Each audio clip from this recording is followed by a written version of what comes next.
বিএনপির মহাসচিব মির্জা ফখরুল ইসলাম আলমগীর বলেছেন, দেশে জামায়াতে ইসলামীর ভোট মাত্র ৫ থেকে ৬%। ১৯৭১ সালে স্বাধীনতার বিরোধিতা করেছিল দলটি, আজ তারা ক্ষমতা চায়। শনিবার বিকেলে চাঁপাইনবাবগঞ্জের নবাবাগঞ্জ সরকারি কলেজ মাঠে পানির ন্যায্যতার দাবিতে এক সমাবেশে তিনি এইসব কথা বলেন। এর আগে দুপুরে চাঁপাইনবাবগঞ্জে মহানন্দা নদীর উপর নির্মিত রাবার ড্যাম পরিদর্শন শেষে সাংবাদিকদের বিএনপির মহাসচিব বলেন, বিএনপি জনগণের ভোটে দায়িত্বে এলে বাংলাদেশের উপর ভারতের দাদাগিরি বন্ধে বেশি গুরুত্ব দেওয়া হবে।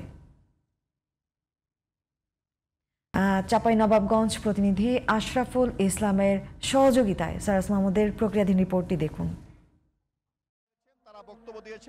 শনিবার চাঁপাইনবাবগঞ্জে নাব্য সংকট ও ভাঙন কবলিত মানুষের দুর্দশার প্রতিবাদে চলো যাই ভাই পদ্মা বাঁচাই স্লোগানে মহাসমাবেশের আয়োজন করে বিএনপি।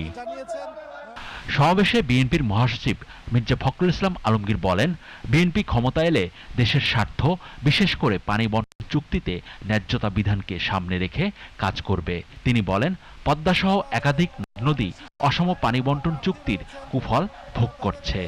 এটা প্রমাণিত যে একমাত্র জাতীয়তাবাদী দল বিএনপি হচ্ছে সেই দল যারা সরকার গঠন করলে বাংলাদেশের মানুষের যে হিস্সা, যে অধিকার, তা পাওয়া যায়, অন্য সময় পাওয়া যায় না। এই পদ্মা নদী, গঙ্গা যেটা আসছে ভারত থেকে, আন্তর্জাতিক নদী, এটা আন্তর্জাতিক আইন হিসেবে এর সফল হিস্সা, সঠিক হিস্সা আমাদের পাওয়া, আমাদের অধিকার, কোনো দয়া নয়। তিনি বলেন, গঙ্গার পানি ফারাক্কায় আটকে দিয়ে বাংলাদেশের উত্তরাঞ্চল ও দক্ষিণাঞ্চলের একটা বিরাট অংশকে মরুভূমিতে পরিণত করা হয়েছে। তাদের সঙ্গে কথা বলার পরেও এই পানি বন্টনের বিষয়ে ভারতের আগ্রহ দেখা যায়নি বলেও মন্তব্য করেন বিএনপির মহাসচিব। তিনি বলেন, বিএনপি বেশি গুরুত্ব দিতে চায় বাংলাদেশের ওপর ভারতের দাদাগিরি বন্ধ করার বিষয়ে। এই প্রজন্মকে তাদেরকে সত্যিকারই স্বাধীন সার্বভৌম বাংলাদেশ নির্মাণ করতে হবে।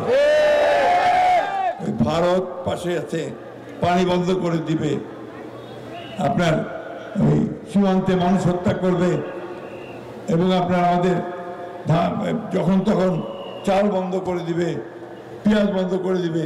এই বড় দাদাগিরি আমরা আর দেখতে চাই না।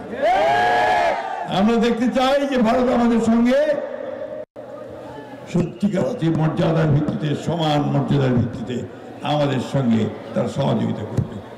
সমাবেশে নির্বাচন প্রসঙ্গেও কথা বলেন বিএনপির মহাসচিব।